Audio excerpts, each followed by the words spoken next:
Guys, welcome to my YouTube channel for me health. Today I'll be sharing my thoughts with you on IELTS.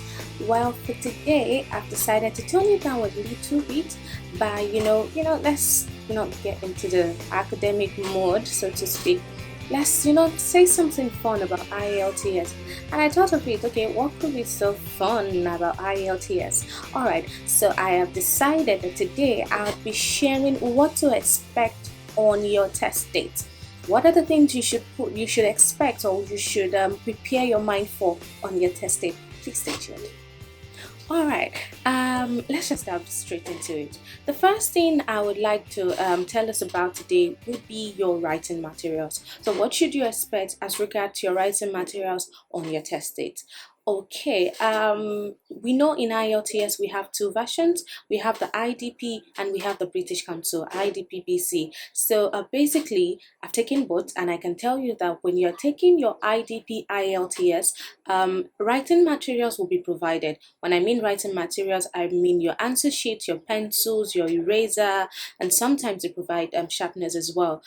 So you don't necessarily have to go with your writing materials since it will be provided. But for British Council, you have to go with your writing materials. That I'm so sure of. So when you're taking the British Council IELTS, please ensure that you go in with your writing materials. Writing materials being just your pencils and your eraser. In IELTS, we know if you're taking the paper base, you use your pencil. You don't use pen. So while I mean for both British Council and IDP right now, you use pencils and not pen. And in pen in Nigeria we say biro. We don't biro, we use pen.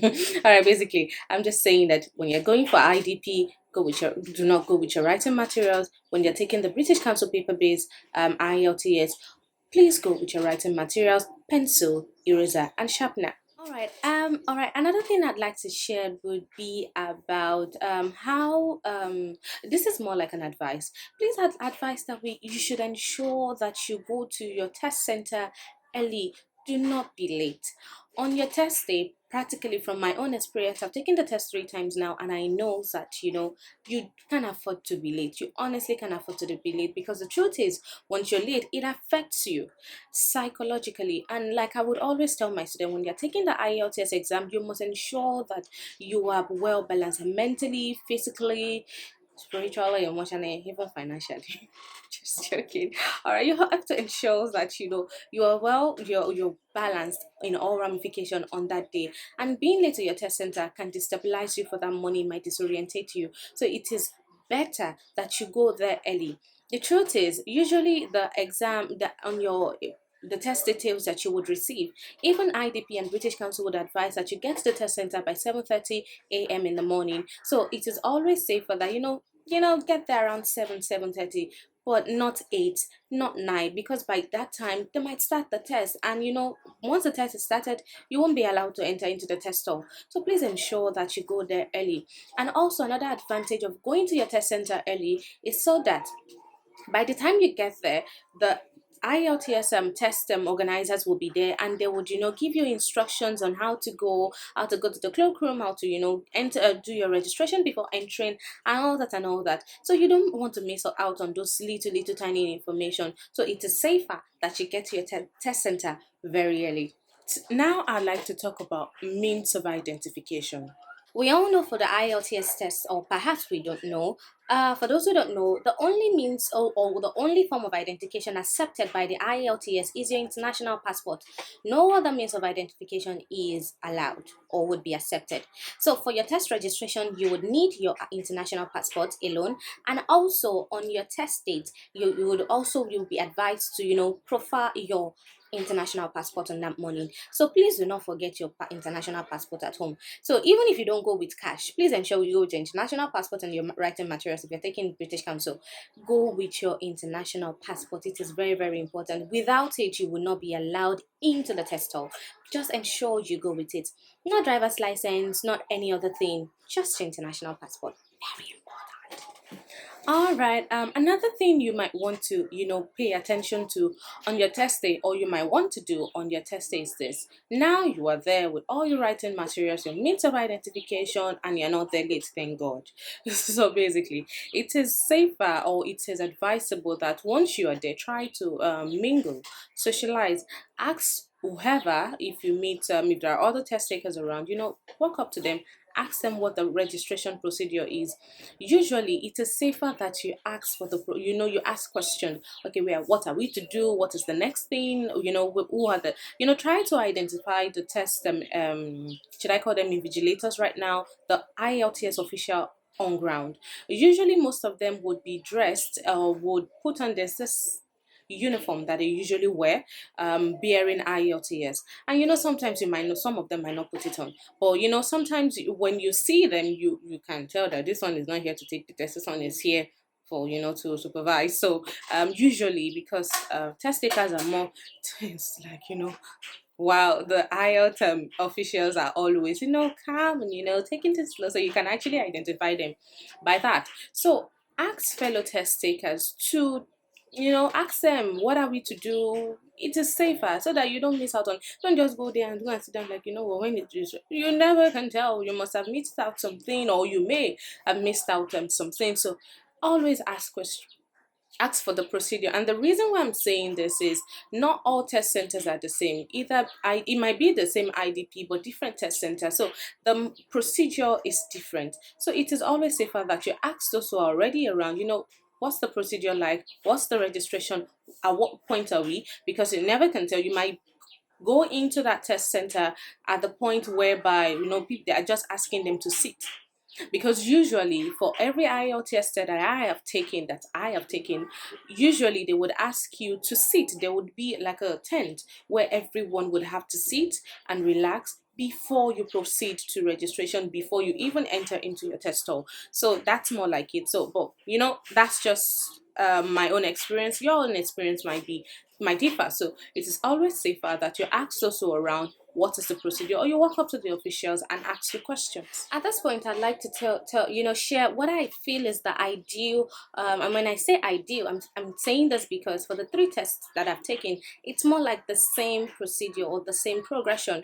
So the first thing is you enter into the test center, see everyone, ask question like I said, what's going on, why are we seated here, what are we to do. And once you have that information, please sit.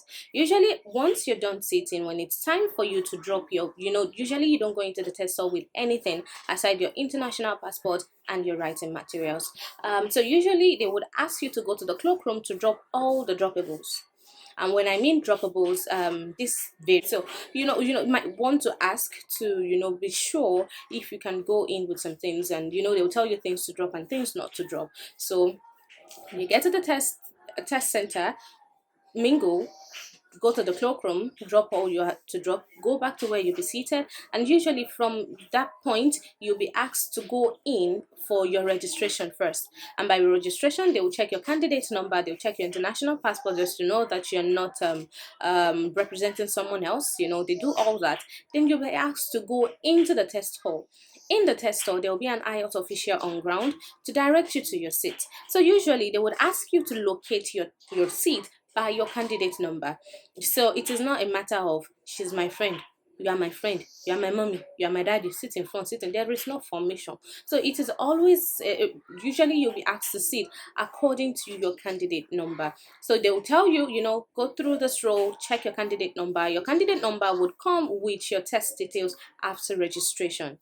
Your candidate number, I repeat, will come with your test details after your registration. So you might want to look out for that number, because that candidate number would eventually form your seat number on your test day. And once you're seated, just chill while everybody is, finding their seat. At that time, usually I sleep.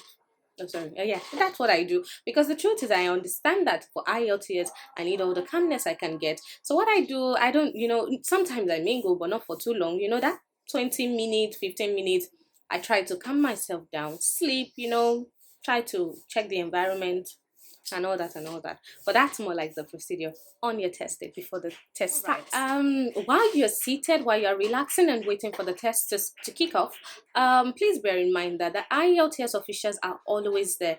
From personal experience, they're usually very nice and warm. So they would always be there to guide you, to answer your questions, to give you whatever information, and to also give you direction on what to do. So feel free to walk up to any one of them and ask your question, or anything, clarification anything at all. Observation, if you're there to observe, you know. Yeah, but feel free to welcome to any IELTS test official to ask your question. And trust me, like I said, they're usually warm and nice. Okay, moving on. After everyone is seated, like everyone that is taking the test at that test hall, they're all seated. The next thing is the doors will be shut, and the IELTS officials would tell you that will give you further instruction about the test. Some of the things that the IELTS officials would be telling you would be about the test arrangement. That is the first thing that they would do. They will tell you the test arrangement. They will tell you if you would start with reading first, listening first, and all that. Ideally, for the IELTS test, you start with the listening first, then you move on to the reading section, then you move on to the writing section. You know, definitely your speaking test will take place on a separate day. And you know, I will tell you what to expect on your speaking test date after I'm done with the main test, which is listening, reading, and writing. That's always the procedure.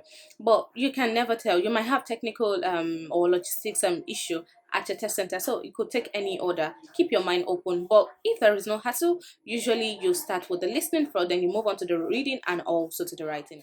Another thing the IELTS officials will be sharing with you, or would be sharing with you, would be about exit arrangement in case of emergency or in case of fire. So definitely, you know, really just normal for them to, you know, if there's fire, follow this line. It's not normal. It's normal. Okay. All right. So definitely they'll be telling you the exit arrangement when in case of emergency or in case of fire. And also, like I said, aside for the test arrangement, they will tell you about the test order. Also, they will tell you about P breaks. Very, very important. You know what? I would elaborate more on that. But trust me, they would also give you information about P breaks.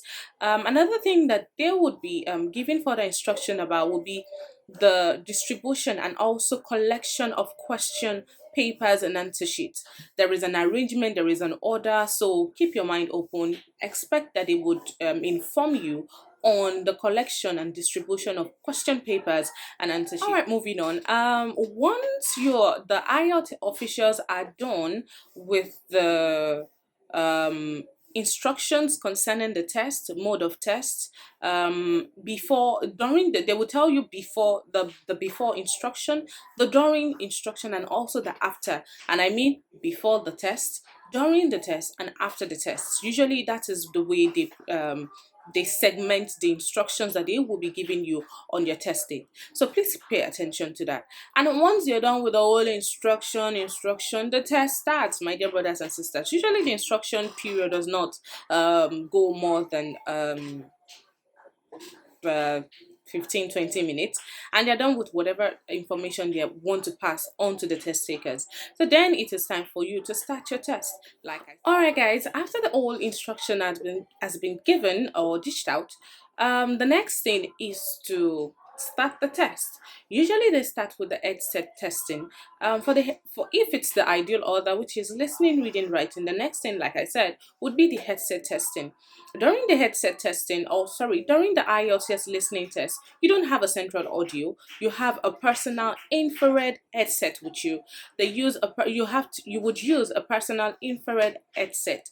So usually you'll be asked to put on the headset, switch it on, increase the volume, and they would play maybe a few seconds into the listening audio for you to test if you can hear the listening audio. So at this point in time, some students might, you know, have issues with their headset. Perhaps it's not loud enough. Perhaps the headset is not picking up the infrared signal. You know, just to ensure that everyone can hear the audio loud and clear.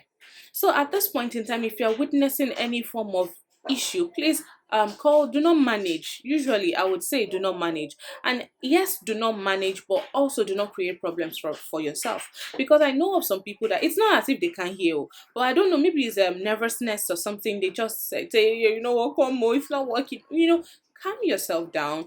Ensure that the audio is loud and clear. If it's that, then you're good to go. And also usually tilt the headsets. Usually the IELTS officials will tell you this. It is always safer to tilt the headset towards the infrared signal, which will be in front of your test hole. Very, very important.